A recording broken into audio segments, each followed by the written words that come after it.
এই মাটি বিশ্বকবি রবীন্দ্রনাথ ঠাকুরের বাংলা ভাষাকে আন্তর্জাতিক মর্যাদা দিয়েছে।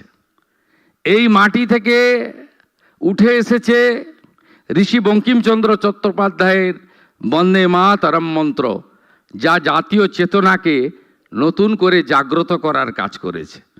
এই মাটি থেকেই ঈশ্বরচন্দ্র বিদ্যাসাগর মহোদয়, যিনি বাংলা গদ্যকে সহজ ও আধুনিকীকরণ করার ক্ষেত্রে গুরুত্বপূর্ণ ভূমিকা গ্রহণ করেছেন। আমি কথা বাড়াবো না, আমরা সবাই অমিত শাহজির বক্তব্য শুনব। আমি শুধু নতুন রাজ্য সরকারের জনতা জনার্দনের আশীর্বাদ নিয়ে যে রাজ্য সরকার তৈরি হয়েছে, যে রাজ্য সরকার মোদিজির কথাতে বিকাশ ভি হোগা বিরাসত ভি হোগা, এই বিরাসতের অন্যতম অঙ্গ হচ্ছে আমাদের ঐতিহ্যকে ধরে রাখা, ঐতিহ্যকে এগিয়ে নিয়ে যাওয়া।